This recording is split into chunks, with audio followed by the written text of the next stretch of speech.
Sejam bem-vindos a mais uma videoaula. Hoje vamos aprender sobre a Lei 11.091/2005 e essa lei trata do plano de carreira dos cargos de técnico administrativos em educação. Resumindo, essa lei é importante para você que quer aumentar o seu salário. Então, se você passar nesse concurso da UFMS e deseja que o seu vencimento seja aumentado, você aumente e tenha a condição de viajar, de comprar um carro novo, etc. Então aqui essa lei é de seu interesse, para você ficar esperto e saber como que vai ser o seu progresso financeiro, profissional, dentro do cargo que você entrará, tá? Que você vai tomar posse. Então, vamos lá. Primeira coisa que você tem que aprender nessa lei, e eu vou até já deixar marcado aqui, é a respeito das denominações, das nomenclaturas, tá? Esses conceitos você vai ter que gravar, porque eles são extremamente importantes, caem muito em prova. Então, primeiro, o que é um plano de carreira? O que é isso que a gente está estudando aqui? É um conjunto de normas, regras e princípios que vão orientar uma carreira, tá? Um cargo, um conjunto de cargos. E é isso que esse plano vai fazer. Então, lembra lá, você tem um plano, você tem uma estratégia, um conjunto de regras, de normas que você vai definir. Então, plano de carreira, normas. Você grava essa palavra-chave, normas. Segundo, nível de classificação. Você vai ver posteriormente uma tabela de como funciona esse aumento do seu salário, tá? E é através do nível de classificação. Em outras palavras, vamos lá. Nível de classificação. Se você vai fazer o concurso, você olhou o seu edital e você vai fazer um concurso do nível D, né? Você quer ser assistente administrativo da UFMS e está escrito uma palavrinha lá, uma letra D. O que isso significa? Que esse é o seu nível D. Nível de classificação D. Nesse caso, quem pode fazer esse concurso do nível D para o cargo de técnico administrativo? É aqueles que têm um ensino médio completo. Agora, existe também no edital cargos que são para administrador, biólogo, por exemplo, etc. São cargos de nível E, nível de classificação E. Se você fez para nível D, você não pode ir para o nível E, tá? Então não confunda isso. Você vai ficar dentro do seu nível. E dentro desse seu nível de classificação, você vai progredindo na carreira. Bom, o que é então você lembra, nível de classificação é hierarquia, mesma hierarquia. Padrão de vencimento é a posição. É a posição que você se encontra numa tabela que indica o quanto você vai ganhar. A gente vai ver depois os valores, mas se você está fazendo para assistente administrativo, acho que o salário lá está 2.400 e uns quebrados. Esse é o seu padrão de vencimento. Quando você entrar, você vai começar ganhando isso. Posteriormente, nós temos o cargo. O que é o cargo? Cargos são atribuições e responsabilidades que são cometidas, vinculadas a um servidor. Se você está fazendo para cargo de administrador, você vai fazer as coisas que um administrador faz. Essas coisas estão descritas lá no seu edital, tá? As suas atribuições e responsabilidades para este cargo. Nível de capacitação. Aí você vai ver na tabela que a gente vai verificar que você vai progredindo. Você tem a capacidade de progredir na sua carreira. E esse nível de capacitação é uma posição na matriz que você vai obtendo através de cursos que você vai realizando e atingindo uma determinada carga horária, tá? Vamos lá para o outro. Ambiente organizacional.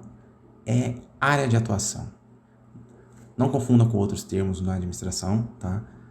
Aqui na lei ela diz o seguinte: ambiente organizacional é a área específica de atuação. Se abrirmos aqui, essa aqui é a definição. Área específica de atuação do servidor. Área específica, ambiente. Ambiente você lembra de área. Área específica de atuação do servidor, integrada por atividades afins, que sejam semelhantes, que tenham relação, ou atividades que são complementares, organizada a partir das necessidades da instituição e que orienta a política de desenvolvimento de pessoal. Então, o ambiente é uma área, tá? É uma área que você vai atuar. E essa área, ela está integrada, conectada com atividades semelhantes e complementares, que vão além um pouco além dela, tá? Organizada a partir daquilo que foi o interesse da universidade. E ela orienta a política de desenvolvimento de pessoal, da sua carreira, tá certo? Então é isso, ambiente, área. Vamos lá, responda para mim, ambiente organizacional é área de atuação. E usuário é aquele que usa. Usuário é aquele que usa. É aquele que vai usufruir, seja usuário externo ou interno, vai usufruir do serviço prestado. Bom, essa lei aqui que você está olhando é destinada a quem? Ela é destinada a técnico administrativo, técnico marítimo. Lembra do Popeye, marinheiro Popeye, tá? Então, técnico administrativo, técnico marítimo e IFE, servidores distribuídos para as instituições federais de ensino. Falei igual carioca agora, instituições federais de ensino. Bom, o que são essas instituições, gente? São órgãos. São órgãos, da onde que são esses órgãos? Órgãos vinculados ao MEC, Ministério da Educação. Para que servem esses órgãos? Eles desenvolvem o ensino, a pesquisa e a extensão. E eles são integrados a quem? A um sistema. Que sistema é esse? Sistema Federal de Ensino. Bom, essa é a primeira parte. Dá uma pausa, relê e vamos para a segunda. Organização do quadro de pessoal. A gestão dos cargos do plano de carreira observará os seguintes princípios e diretrizes, tá? O que ele está falando aqui, gente? Que essa gestão, isso que a gente está fazendo, a organização do plano de carreira, ele segue um princípio, tá? Para ele ser feito, ele vai seguir esses princípios aqui. A natureza, a dinâmica e a qualidade. Grava essas três primeiras. Natureza do processo educativo, função social e objetivos do Sistema Federal de Ensino. Dinâmica dos processos de pesquisa, de ensino, de extensão e de administração. E as competências específicas decorrentes. Terceiro, qualidade do processo de trabalho. Ó, não se perde aqui, vem comigo. Vem comigo, presta atenção. Vamos lá. Como que você vai gravar isso aqui? Ou pelo menos você grave as palavras-chave. As três primeiras têm processo. Processo. Primeiro, natureza, a essência, tá? A essência do processo educativo. Então, o primeiro princípio é observar a natureza. Segundo, olha para a dinâmica, olha para o funcionamento, tá? E o terceiro, olha para a qualidade desse processo, tá? Percebe? Primeiro começa no eu, na essência, na natureza do processo. Eu sou o processo, Luca, tá? Me chame de processo agora. Você vai olhar minha natureza, meu interior, como que eu vou me comportar, o meu relacionamento, a minha dinâmica, e você vai olhar se o que eu estou fazendo é com qualidade, é a qualidade do processo. Quarto, gravou esses três, vamos para a próxima. Grave esses três, depois você avança. Quarto, reconhecimento do saber não instituído. O que seria um saber instituído? É aquele saber que foi definido por protocolos, por princípios. Saber não instituído é aquele que não está exposto, né? É um saber que vem da relação, seja da atuação profissional, como aqui ele está definindo. Esse saber não instituído, ele vem de uma atuação profissional. Então, lá no seu dia a dia, na sua atuação dentro do seu cargo, você vai ter essa dinâmica de ensino, tá? Quinto, vinculação ao planejamento estratégico. Se você observar aqui, isso aqui pode cair na sua prova, uma grande pegadinha. Ele pode falar planejamento tático, operacional, mas é vinculação ao planejamento estratégico. Estratégia. Se você está fazendo um plano, você tem que usar estratégia. Beleza? Você só vai entrar, outra coisa, outro princípio. Você vai fazer parte desse plano se você for aprovado em um concurso público, tá? Um concurso público destinado aos cargos deste plano. Sétimo, desenvolvimento do servidor vinculado aos objetivos institucionais. Olha que interessante. Ele vai focar no seu desenvolvimento, tá? Mas não é só em você. Esse seu desenvolvimento vai estar vinculado aos objetivos institucionais, tá? 1, 2, 3, pausa.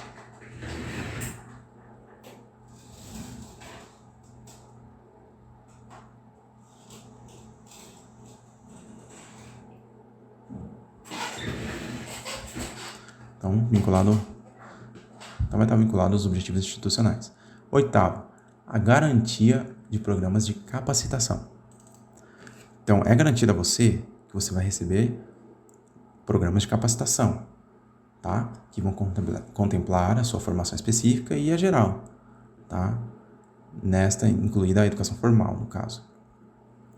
Então, nós temos aqui a garantia de programas de capacitação. Capacitação, a gente já viu lá em cima, tá? Nono, avaliação do desempenho funcional dos servidores. Então, você vai ser avaliado, tá? Fique esperto aí, não vai pensando que você passou no concurso e está de boa. Não, negativo. Você tem um dever de cumprir, você tem um dever a cumprir e você tem que buscar o interesse público, né? Você tem que ser moral, ético, cumprir com o que está na lei, com a ética, tá? Você não está somente lá para trabalhar para receber o seu dinheiro, você está lá por causa do interesse público. Esse deve ser o seu pensamento, tá bom? E o 10º, a oportunidade de acesso às atividades de direção, assessoramento e chefia. E um monte de outro, coordenação, assistência.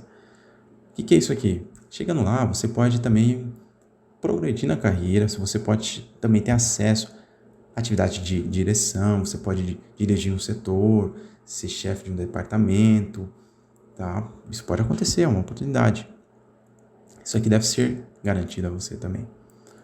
Então, esse é o quadro, organização do quadro de pessoal. Só para a gente finalizar essa primeira parte, caberá à Instituição Federal de Ensino avaliar anualmente. Gente, para um pouquinho aqui. Caberá à IFE, vamos chamar de IFE. Caberá à IFE, Instituição Federal de Ensino, avaliar quando? Mensalmente? Semestralmente? Não, anualmente. Vamos lá, responda para mim agora. Caberá à IFE avaliar quando? Anualmente, isso. Adequação, relações de... Peraí que aqui eu errei. Adequação, relações...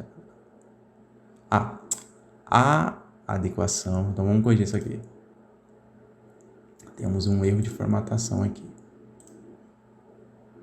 Então,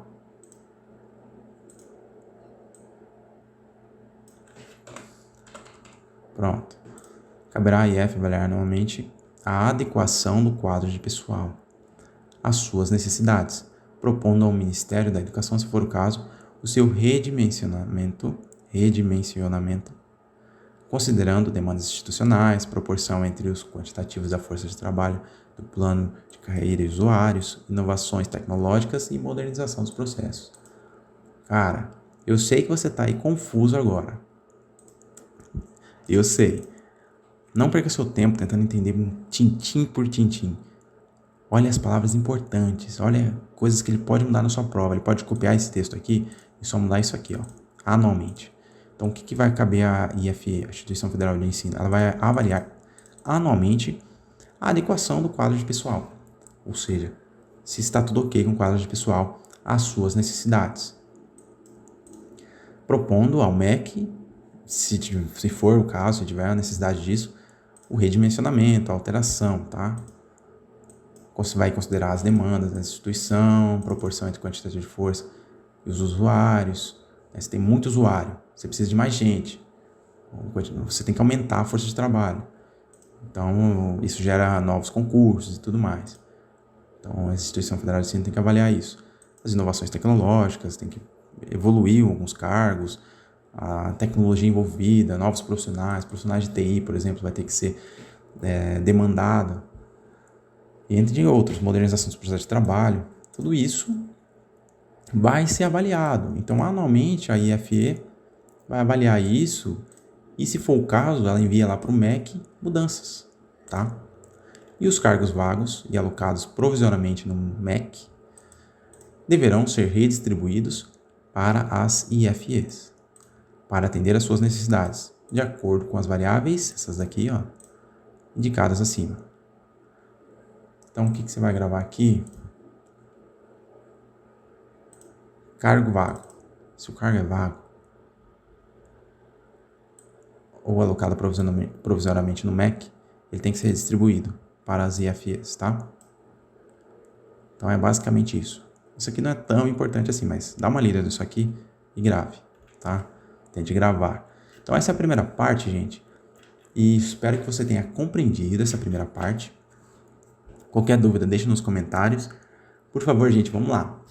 Compartilhe esse vídeo, tá? Dá uma curtida aí, dá um like, cumpra esse objetivo, tá? Preciso que você faça isso para me ajudar, para que eu possa continuar fazendo esses vídeos. Então dá uma força aí, tá? Nesse meu início de carreira aqui de videoaulas, você pode fazer parte desse meu processo de formação.